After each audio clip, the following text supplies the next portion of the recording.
Are you ready to rock?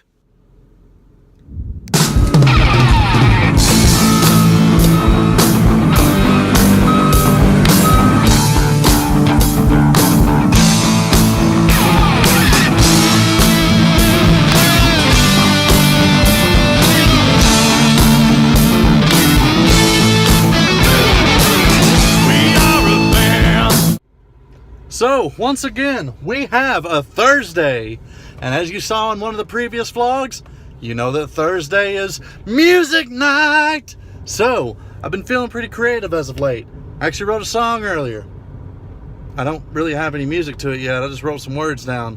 You can see it in vlog 5. It's funny.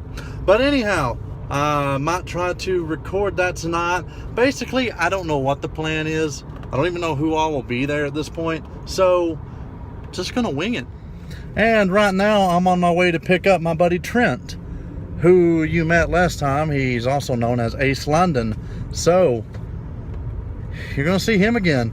I have no idea if he'll be in a suit this time though. He'll probably be in a suit. This has just became the meeting spot, the local Dairy Queen.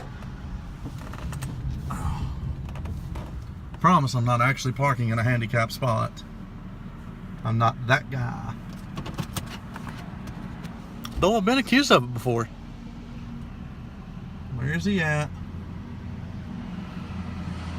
Where is the Trent?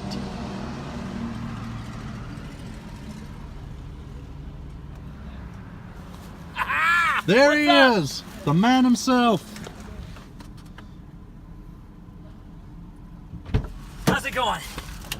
I was wondering if you'd be in a suit. This is close enough.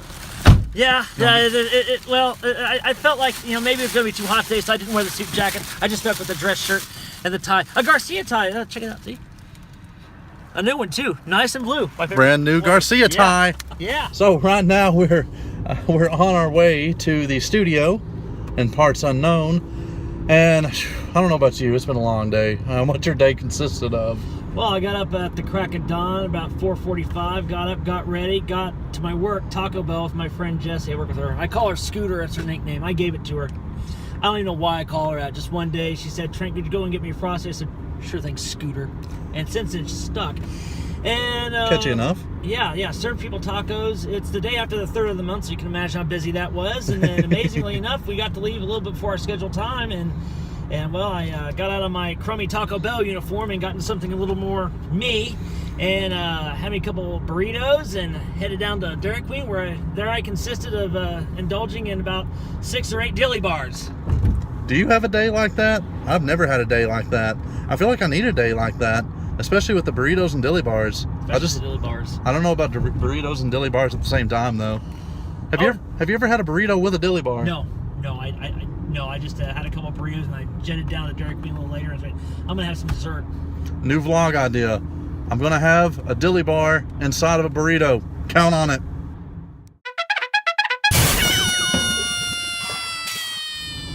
So, as you've probably noticed by now, I'm a musician.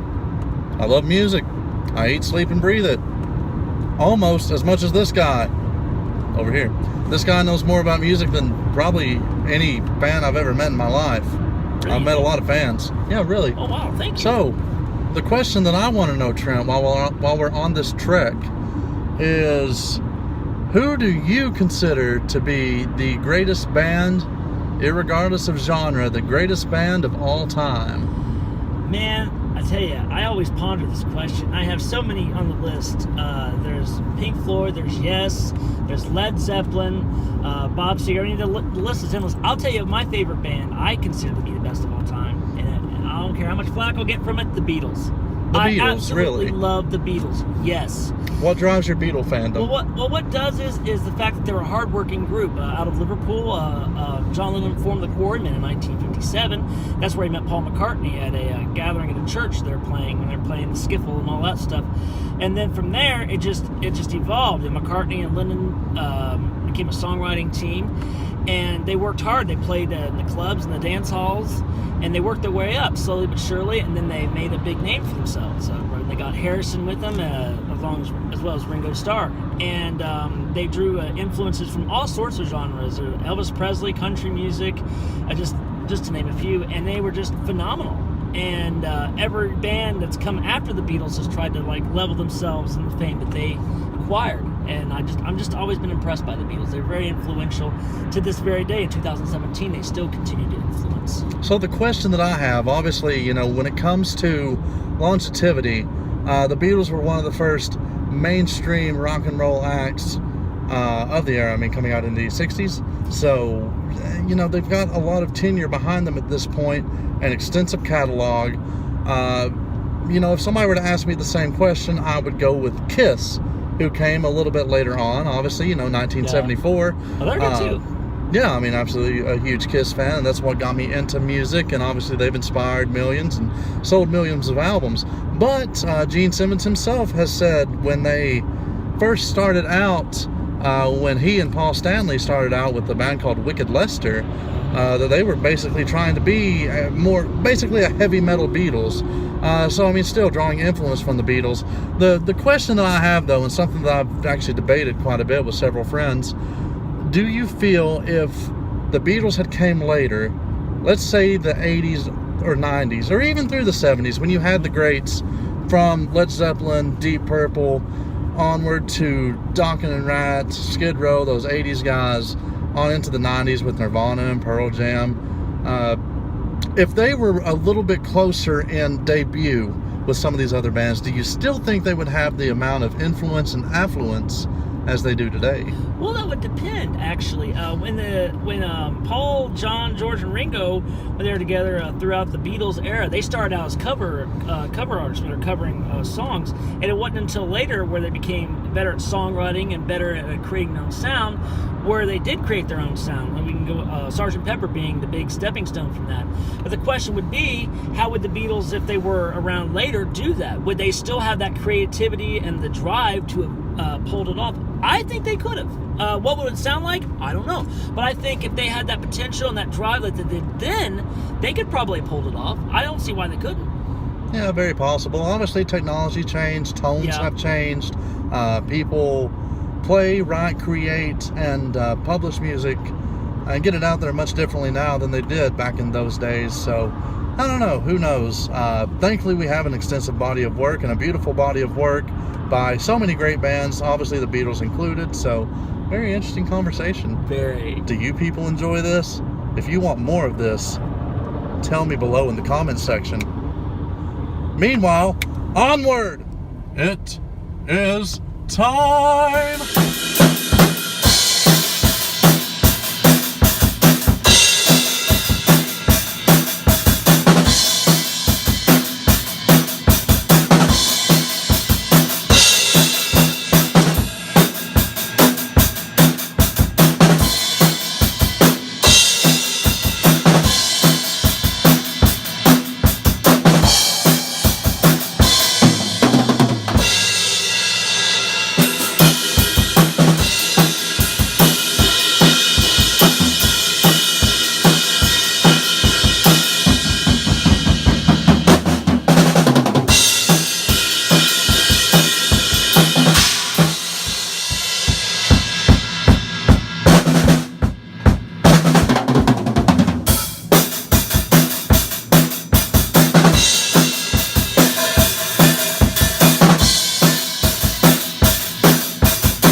Folks, well, there you have it. There's another Thursday, another awesome night of music, another good jam session, and some more cool tunes that are going to be coming your way very soon.